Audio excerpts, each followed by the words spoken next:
خصوصا انك يعني كتخدم الاجنده ديال الجزائر ضد المغرب. برلمانكم كتقول اي حاجه، واش واحد تيدي على هذوك؟ حيت قال لك في سميتو في الجمعيه ولا علاش ما مشوش في الجمعيه للقضاء؟ المغربيه لحقوق الانسان علاش ما مشوش للقضاء؟ في الادبيات ديالها تستخدم لفظ الشعب الصحراوي. طبعا لان احنا داخل الجمعيه موقفنا واضحا. الجمعيه موقفها من قضيه الصحراء واضح. من ما هو موقفكم مثلا في المؤتمر الخامس كان الموقف ديال الجمعيه هو مع تقرير المصير. من بعد ذلك فاش بدا التفاوض بين الحكومه المغربيه والدوله المغربيه والجبهه، اصبح موقفنا هو حل تفاوضي يرضي جميع الاطراف ويجنب المنطقه الحرب في اطار الحكم الذاتي. لا كلام خطير لا ماشي خطير، هذا هو الموقف ديال الجمعيه. الا كان في اطار الحكم الذاتي علاش الدوله كتفاوض؟ علاش تلاقاو 3 مرات في جنيف؟ التفاوض يعني ان هناك نقاش، ليس هناك امر محسوم. حنا فاش نقولوا حل تفاوضي يرضي جميع الاطراف، ماشي يرضي طرفا واحدا ضد الاخر. شنو هو انت في نظرك الحل خصهم يوصلوا ليه في التفاوض؟ شنو غادي يعطيو؟ حنا ما كنتفاوضوا سميتو واحد. حنا موقفنا هو موقف الامم المتحده. لكن كموقف شخصي انا تنقول لك انا موقفي الشخصي كعزيز غالي، تنقول لك موقفي هل الشخصي. تعتقد ان الصحراء الآن مغربيه ام لا؟ الان لا يمكن فصل بين موقفي وموقف الجمعيه. انا اتبنى موقف الجمعيه. لا ولكن عزيز غالي في الجمعيه ماشي هو عزيز غالي انا كذلك كشخص. حيت قلتي موقف الجمعيه ومع موقف الامم المتحده. طبعا وانا الامم المتحده تدعم خطط الحكم الذاتي. لا الا كانت تدعم الحكم الذاتي علاش كاين التفاوض؟ كره سهله الفيلم، كره سهله. كتقول انه خاص يكون الاستفتاء، خاص يكون حل اي شيء اسفر عنه التفاوض يرضي جميع الاطراف يلزمنا او نحترمه. ما كتدعمش في هذه المساله الاجنده ديال الجزائر؟ لا ما كندعم حتى حاجه. كندعم الاجنده ديال ولا كتدعم الاطروحه ديال الانفصاليين؟ لا تنقول لك انا كندعم الموقف الامم، لان هذا هو المرجعيه الحقوقيه عندنا. الجمعيه تنقولوا المرجعيه الحقوقيه ديالنا هي المرجعيه الامميه. اذا هذه المرجعيه الامميه الان تتحدث حول التفاوض. اذا خليهم يمشيو يتفاوضوا، نهار يلقاو الحل اللي كيرضي جميع الاطراف حنا غادي نصفقوا لهم. ولكن الولايات المتحده الامريكيه تعترف مغربيه الصحراء، تعترف بان الصحراء مغربيه. فرنسا مؤخرا تدعم السياده المغربيه على الصحراء. روسيا اش كتقول؟ الطاليان اش كتقول؟ هيك هذوما الدول الخمس ديال. اذا باقي ما كاينش حل. لكن فرنسا والولايات المتحده الامريكيه تنقول لك انا حتى الولايات المتحده، فرنسا اللي عندها اصلا ملفات، حتى الولايات المتحده اللي عارفه هذيك الارض ديالنا. حتى الولايات المتحده الامريكيه موقفها راه ماشي محسوم. لان من بعد التصريح ديال ترامب في احدى الندوات الصحفيه اللي كانوا سولوه قال لهم انا هضرت على الحكم الذاتي بشكل مطلق، ولكن ما عنديش لي ديتاي ديال الحكم الذاتي اللي يمكن يطبق في ذيك المنطقه. واش المغرب قابل ان الصحراء تكون بحال كاتالونيا اللي هي عندها حكم ذاتي؟ وكيف اطار اللامركزيه الجويه؟ لا شوف تبقى كاين فرق.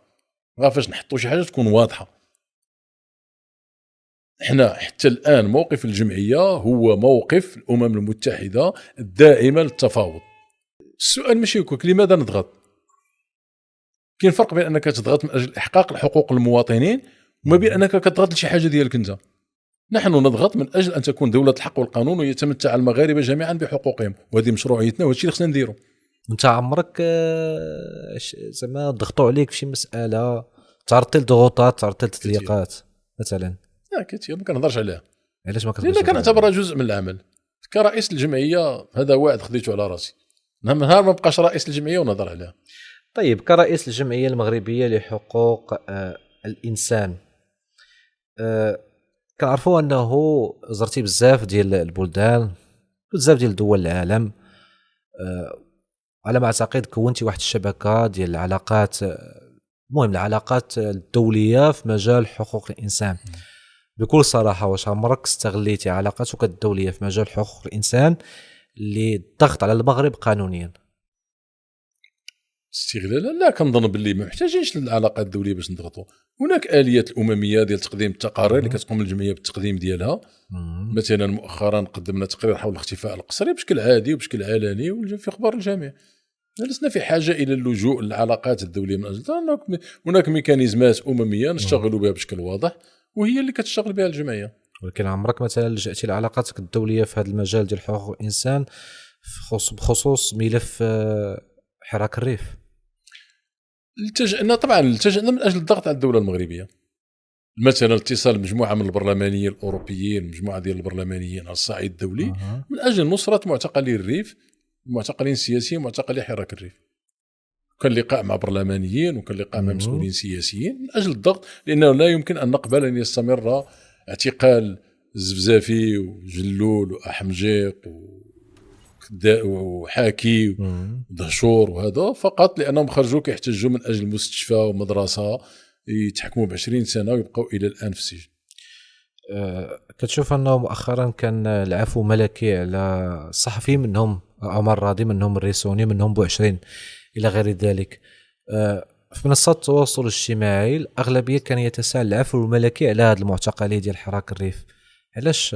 لا كنظن باللي هذا خطا ديال الناس، كان هذا التوقع، لان العفو اللي جاء للصحفيين جاء اولا استجابه للضغط ديال البرلمان الاوروبي، لان قبل كان ديك لا ريزوليسيون اوروبيان هضرات على حريه التعبير ووضعيه الصحافه في المغرب المعتقلين. ولكن كانت شي عام قبل، يعني واش خدا هذا الوقت طويل، خدا عام باش يخرج العفو. لان انا كانت العلاقه متوتره بين المغرب والبرلمان الاوروبي، والدوله المغربيه دائما كتبين انها غير خاضعه للضغط، كتاخذ الوقت وعاد ترجع للقرار. إذا إطلاق سراح الصحفيين جاء نتيجة للقرار ديال البرلمان الأوروبي اللي يتحدث خاصة على أن الآن الوضعية ديال المغرب مع البرلمان الأوروبي صعبة جدا، مع انكشاف الفضيحة ديال القطر جيت واللورو جيت، يعني الدعم ديال البرلمانيين الأوروبيين أو إرشاء البرلمانيين الأوروبيين من أجل الدفاع على مصالح المغرب ومصالح قطر، خلى العلاقة متشنجة بشكل كبير جدا بين المغرب والبرلمان الأوروبي. من بعد مرور سنة تم إطلاق الصحفيين استجابة لهذا القرار ديال البرلمان الاوروبي. واش هذا يعني اننا غادي نتسناو ايضا البرلمان الاوروبي باش يضغط على المغرب في هذا الملف ديال حراك الريف؟ نحن ننتظر ان يتم اطلاق سراحهم دون، لاننا نعتبرهم ابرياء، نعتبر على ان الملفات التي تبعوا فيها تاتي ضمن حريه الاحتجاج وحريه ديال التعبير. اذا ننتظر ان يكون هناك عقلاء في هذا البلد من اجل اطلاق سراح معتقلي الريف، وليس فقط معتقلي الريف، لأن احنا داخل الجمعية نتحدث على معتقلي الريف، نتحدث على معتقلي كديميزيك، نتحدث على معتقلي السلفية لا الجهادية. معتقلي كديميزيك هذوك راه انفصاليين، بالنسبة لنا هذوك اللي كانوا في مخيمات كديميزيك راه الانفصاليين تابعين للجبهة الانفصالية البوليزاريو. لا ماشي كاملين، هناك الناس خارجه كتحتج على مجموعه ديال الاوضاع اللي كتعيشها المنطقه، تم اعتقالهم. ولكن شي نسبه قليله على ما اعتقد. لا ما كنهضرش على النسب، فاش يكون انتهاك هناك انتهاك. اذا ولكن في المخيم كديميزيك كتلقى في المخيمات حاطين الرايه ديال جبهه البوليزاريو. انا شفتهم في المخيم ديال كديميزيك، ولكن ماشي في المخيمات كاملين، ماشي في الخيام كاملين. في الخيام تقول لك انا في المخيم، انا شفت وثائقي. لا شوف اختار من انا تنقول لك حنا في الجمعيه درنا لجنه تحقيق في كديميزيك. مشيت المخيم كديميزيك، طبعا مشات الجمعيه خلاوكم تصوروا ولا منعوكم تصوروا؟ لا احنا مشينا من بعد الاحداث ديال كديميزيك، ولكن بعد الاحداث، ولكن ماشي فوق الاحداث. لا ولكن تماك التقينا بالجميع، اييه كاع الفاعلين. تبين للجمعيه على ان هناك كانت احتجاجات داخله في اطار حريه الراي والتعبير والحريه ديال الاحتجاج. لذلك اعتبرنا ان اعتقالهم اعتقالا تعسفيا، واعتبرناهم معتقلين سياسيين، تبنينا ملفاتهم. والى الان حتى فاش كانت المحاكمه العسكريه او المدنيه محامو الجمعيه نابوا على معتقلي كديميزيك، وحتى الان في تقارير الجمعيه ما زلنا نعتبرهم معتقلين سياسيين.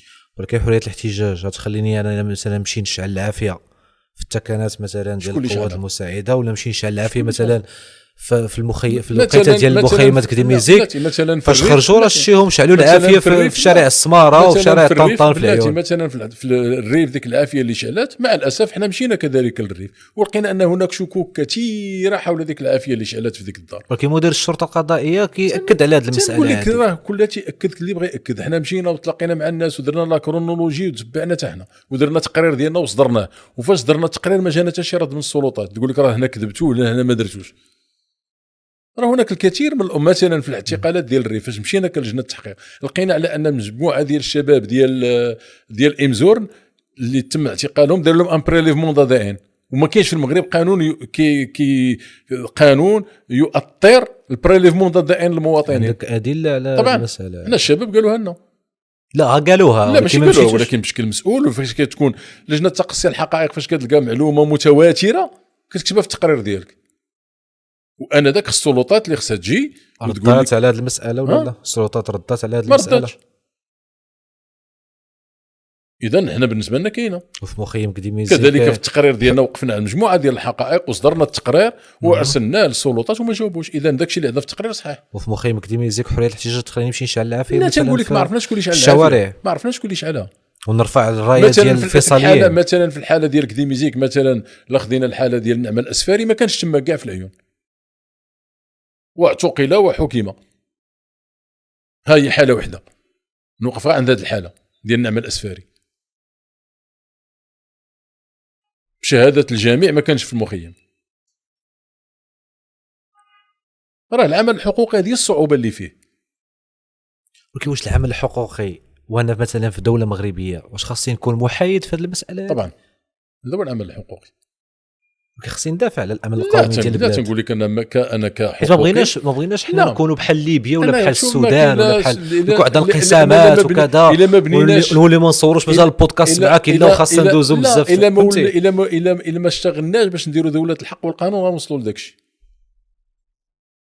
راه تونس هي كانت بحال هكا، كانت يهضروا بهذا المنطق. شوف فين وصلوا. دوله الحق والقانون والديمقراطيه هي الضامنه للاستقرار في البلدان. ولكن حنا مستقرين. انا تنقول لك وحنا دوله الحق والقانون. لا نهاك الله. مش دوله الحق والقانون تحكم على المهداوي على الدبابه وتعاود تحاكموا بهذه الطريقه؟ واش دوله الحق والقانون مثلا هذاك السيمو ديال القصر الذي يحاكم مشى دعا واحد الصحفي ويتم المتابعه ديال ذاك الصحفي لانه دار خدمته؟